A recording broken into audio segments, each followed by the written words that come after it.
Dans une ère où la beauté et la popularité s'expriment par le biais de médias comme Facebook, Tumblr ou Instagram, de nombreuses personnes seraient ici surprises de savoir que l'histoire a elle aussi connu sa post-bad de l'époque. Entre vie de rêve, envie et tragédie, je vais aujourd'hui vous parler d'Élisabeth d'Autriche, plus connue sous le nom de Sissi l'impératrice.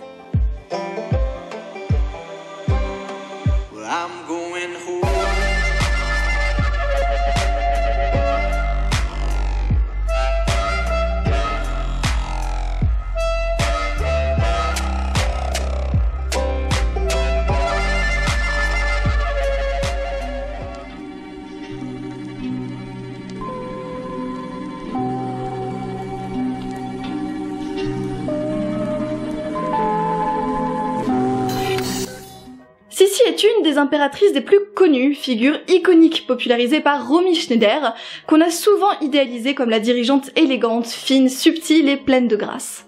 Véritable figure emblématique de son époque, la véritable personnalité de Sissi est pourtant bien moins connue, à la fois complètement fucked up et aussi tellement en avance sur son temps. Sissi, ou de son vrai nom Élisabeth en Bavière, a été impératrice d'Autriche à partir de 1854, date de son mariage, et même si son nom vous est familier, son caractère l'est pourtant beaucoup moins. Alors jeune adolescente, elle entretient un journal dans lequel elle partage à la manière d'un blog ses déceptions amoureuses. Et contrairement à aujourd'hui, c'était quand même un petit peu plus hardcore, comme par exemple la fois où son père lui a interdit de voir son premier amour de jeunesse avant que celui-ci ne meure subitement de la tuberculose. Elle se marie donc en 1854 avec François-Joseph Ier d'Autriche, empereur d'Autriche, et devient donc officiellement impératrice. Ses débuts à la tête de l'Empire seront alors très difficiles, supportant certainement mal la rigidité de l'étiquette viennoise de l'époque, et étant plutôt habituée à un mode de vie plus simple puisqu'elle avait seulement 15 ans et demi.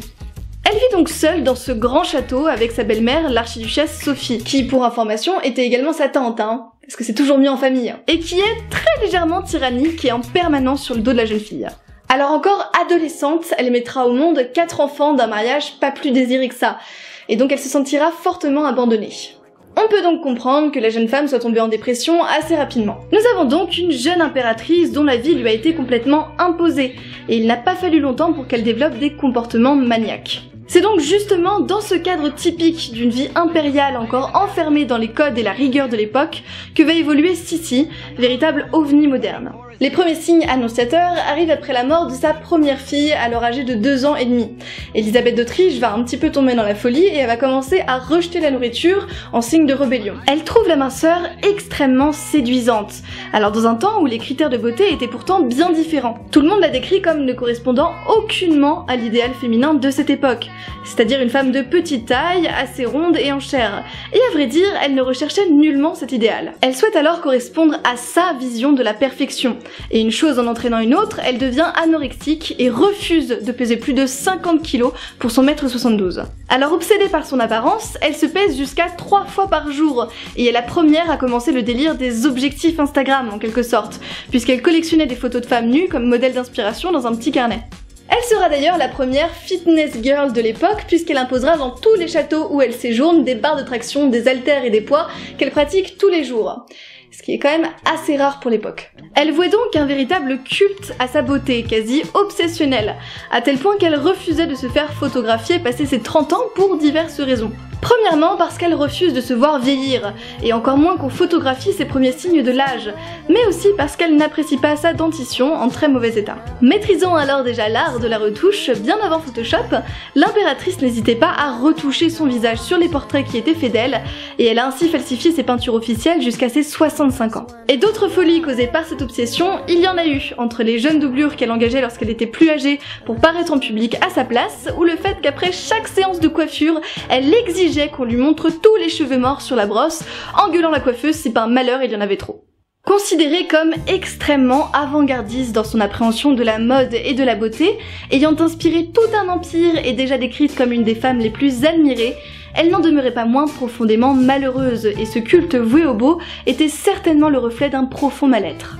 On ne sait toujours pas si c'est à cause de son arbre généalogique quelque peu consanguin, à cause des différents événements tragiques survenus tout au cours de sa vie, ou de son destin imposé, mais la jeune femme sera sensible à différents troubles du caractère, en plus d'une certaine instabilité émotionnelle et de diverses maladies. Elle sera finalement assassinée, un petit peu par hasard, par un homme qui souhaitait inscrire son nom dans l'histoire en tuant quelqu'un de célèbre.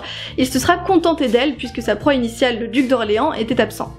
Au détriment de ce pan immense de sa personnalité, l'histoire a surtout retenu de l'impératrice Sissi sa grande beauté et sa certaine modernité, tant dans sa conception du pouvoir que dans sa vision du beau. C'est justement ce caractère méconnu, à la fois troublé et ambivalent, que j'ai souhaité vous partager dans cet épisode, véritable reflet de certaines effigies de notre époque actuelle, pour qui le paraître cache parfois un être bien différent. J'espère que ce nouvel épisode des Revues du Monde vous a plu, un petit peu plus court que d'habitude puisqu'il s'agit plus d'une sorte de parenthèse historique autour de ce personnage qui est Sissi l'impératrice. Je voulais vraiment vous présenter un petit peu sa personnalité cachée, entre guillemets, celle qu'on ne présente pas dans les films ou dans la série avec Romy Schneider. Comme d'habitude, je vous invite à vous abonner à la chaîne si ça n'est toujours pas fait, ça coûte rien et comme ça vous pourrez suivre un petit peu l'actualité.